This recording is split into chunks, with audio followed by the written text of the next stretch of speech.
Hello, everyone. This is Dr. Clark from the Center for Weight Loss Success. And on this podcast of weight loss surgery success, we're going to talk a little bit about mapping your path to weight loss success. Stay tuned. We'll be right back.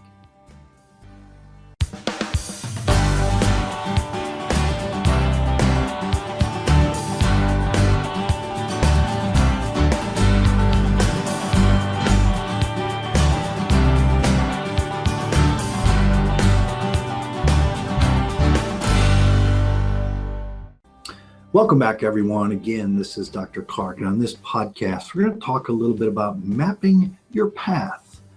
Maps are very important. We can't get to our destination without them sometimes. We've all got GPS, and this is kind of the GPS of kind of getting to your weight loss. So mapping your path to weight loss success. Okay.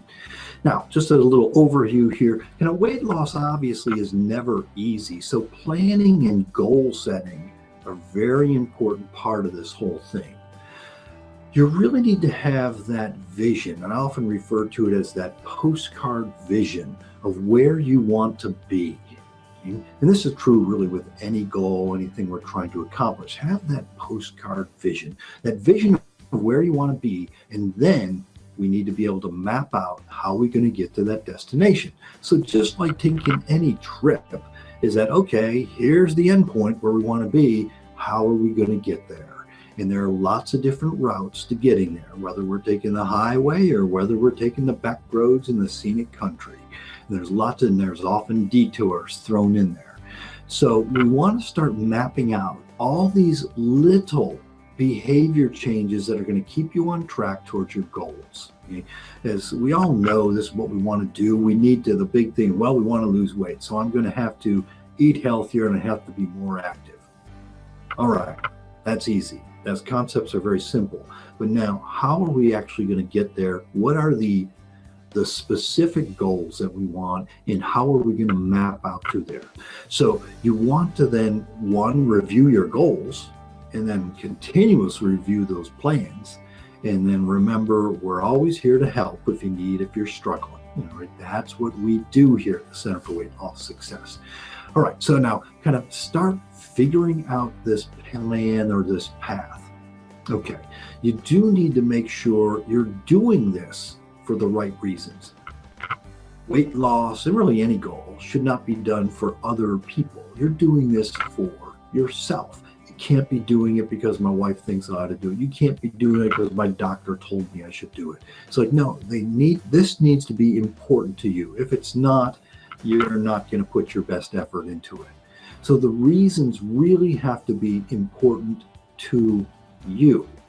And again, use very specific goals, what you want to accomplish. And then now we're going to start mapping this out. So we need to decide that what are the behaviors? What will be the behaviors you'll need to do to reach those goals? Now, I've mentioned this before, but when we're talking about behavior change, and change is hard, but when we talk about behavior change, if it's going to stick, you need to be able to answer yes. You need to address these two questions. So these two questions you need to be able to say yes to. The first is, can I do it? Yes. Is it worth it? Yes. And again, it needs to be for you, not because it's worth it to Aunt Susie or your wife or Dr. Jones. Okay. Can I do it, and is it worth it? Because if you cannot answer yes to those two questions, the behavior change will only be temporary, if any change at all. And that doesn't matter whether we're talking about, I want to get up, 5 minutes earlier in order to, soak my feet, or whatever it is. It doesn't matter what behavior change we're talking about. If we're going to change behavior, can you do it? Is it worth it? And weight loss behaviors are often very difficult changes to make. All right, so keep that in mind. I've said that a number of times. Can I do it? Is it worth it? You need to be able to answer yes to those two questions. If you can't answer yes, it's not going to work very well. All right, now kind of figuring out the plan here. So the plan then is extremely important, and planning to do this is extremely important. Sometimes we need to remodel our environment, and especially with weight loss, if we kind of, if we live in what looks like the bakery, or if it looks like the cookie factory in our house or the chip factory in our house, it's sometimes difficult to kind of stick with the plan. So sometimes we need to remodel our environment. And I talk about this in kind of one of my Losing Weight USA episodes that I do every year. I would do weekly, but I do this certain topic and I refer to it as propinquity, which is a really fun word to say, but it actually means kind of the things close to us, whether it be genetically close to us, socially close to us, or just environmentally close to us, how they affect our weight and how they affect our behavior. Because sometimes we need to model our behavior, remodel our environment in order to get behavior change. It'll make it easier or harder depending on what that is. A really good book, if you're looking for access to a couple good books, they're both by Brian Wansink, who's a PhD, I think, up at Cornell. But Brian Wansink has two books. One is, it's escaping me. The second book, which is he just put out, is Slim by Design. And Slim by Design is kind of a book that kind of walks you through how are we going to change our environment. And it goes through kind of the work environment, home environment, restaurants we go to, how can we get those to change, kind of our school for our kids, those environment, changing our environment to actually make it easier to make these changes, because that's what we want to do. Because reality is we're creatures of habit and we do things that are easier for us. So if we actually make it easier to do a healthy thing, we're more apt to do it and stick with it. That's Slim by Design. The author is Brian Wansink, Wansink. So if you're looking for that, very good resource there. For whatever reason, I just drew a blank on that first. It'll probably come to me after we're all done here. So I often tell people that for every bad habit we're trying to get rid of, we need to replace it with something. There'll be a void if we just say all of a sudden, well, I'm not going to eat the donut anymore. Okay, well, if we're not going to eat the donut, what are you going to do instead if you always have to walk by the donuts? So sometimes we need to change our environment. It's, it literally sometimes we have to quit driving by the donut shop in order to do that. But sometimes that's also easier said than done, because that's how we get to work. And it's not necessarily easier to change that. Now, you do have to kind of accept that there are some parts of our environment that we can't change, and therefore we need to work with that. Okay? Believing in yourself is key here. Is that, yes, I can do it. Again, goes back, can I do it? Is it worth it? So believing in yourself is very key.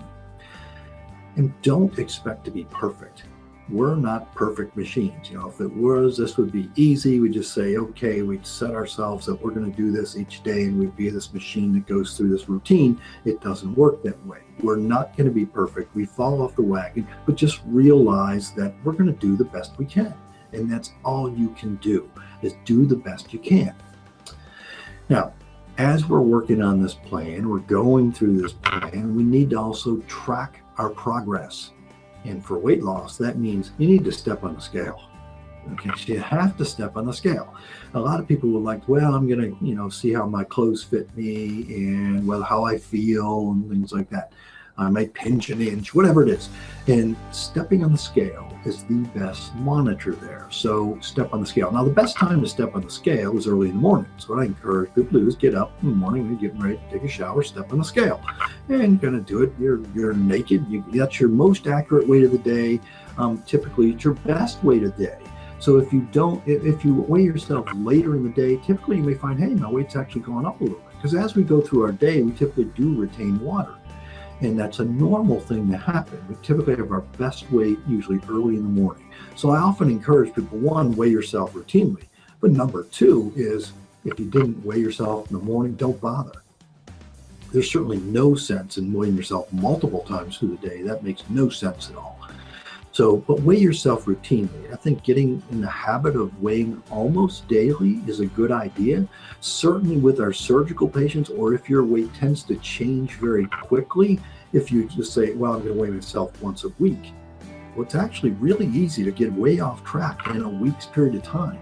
So weighing yourself routinely, whether it be every day, every other day, but just make that kind of part of your morning routine. Step on the scale.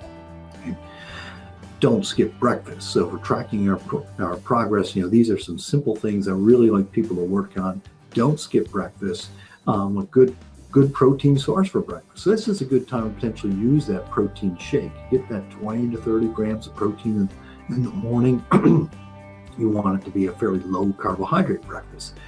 Exercise. Exercise, obviously a very important part of a weight loss plan, but really a health plan. And you should exercise at least 4 times a week. When we look at kind of the most common behaviors that successful weight loss people do, these are what they do. They weigh themselves routinely. They don't skip breakfast. They're exercising at least 4 days a week. And I encourage people to do some weight training. And they journal routinely. Now, that doesn't necessarily mean they journal every single day, but they typically are going to journal at least 3 to 4 days a month. If you're just getting started, I would encourage you to start journaling every day, to get in the habit of what you should be doing. And journal everything that crosses your lips, that's liquid and solid, as well as your activity. Okay? And then finally, kind of those really successful people also tend to get quality sleep. The most successful people generally, on average, get about 7 hours of quality sleep a night. So again, things you want to strive for. The most successful people do these things. Weigh themselves routinely. Don't skip breakfast. Exercise at least 4 days a week. Journal at least 3 to 4 days a month, and then get quality sleep. Again, we're not perfect. So because we're not perfect, we just have to realize occasionally we're going to fall off the wagon. We just have to get up and get back on track, get back on that horse, back on track, whatever you want to say. So in summary here, kind of mapping your weight loss journey requires as much mental effort as it does physical effort. But it's really important to do this and sit down and take the time to kind of map this out. Don't compare yourself to others. You're not Mrs. Jones. You're not your neighbor. You're not your best friend. You're not your mother. You're not your brother. So you are you. And so you need to compare yourself to you. And that's really it. Consistent hard work and repetition of this, you're going to work your way toward your goals. So you are going to get the accomplishment there. And again, if you're struggling, give us a yell here at the Center for Weight Loss Success. All right, now just some final tips for success as we kind of wind this podcast down. The tips for success: set achievable goals. Okay, that kind of makes sense. If you're going to say, I want to be the weight I was when I was 18, well, that may not really be feasible. So set achievable goals. Journal. Again, the best tool that we have to figure out problem areas. If we don't write it down, it makes it much harder to figure out where the problems are. Planning. You can't get around it. We all have this goal. We need to plan how to get there. But also make sure your plans are something you can live with. So they need to be plans that work for you, not for Aunt Susie, or not for your boss, or not for anybody else. Plans that work for you. So, can you do it? Is it worth it? You need to answer yes to those 2 questions. Realize we can't make more time. We can't make more time, so we actually have to find the time. We have to find the time to do these things, and it's extremely important. Don't ignore this. But on the other side is don't dwell on your mistakes. Learn from them. Our mistakes are learning times. If we didn't make any mistakes, we'd never really learn very much. So mistakes are actually important, because then we can learn from them, plan how to prevent them next time, and kind of what are we going to do next time instead when we stumble, and then move on. All right. Well, thank you everyone for listening. If you think of questions, again, give us a yell here at the Center for Weight Loss Success. If you just want more information, you can get access to me by going to the Losing Weight USA site. That's www.losingweightUSA.com. Sign up. You'll get the tips handout every week, as well as healthy recipes, and you get access to me where I do a discussion on certain topics every week, and you get access to ask questions, interactive webinar there. All right. Well, thank you all for listening. We'll touch base again at the next podcast. Stay tuned, and remember, it's your life. Make it a healthy one. Good night, everyone. Have a good day. Take care.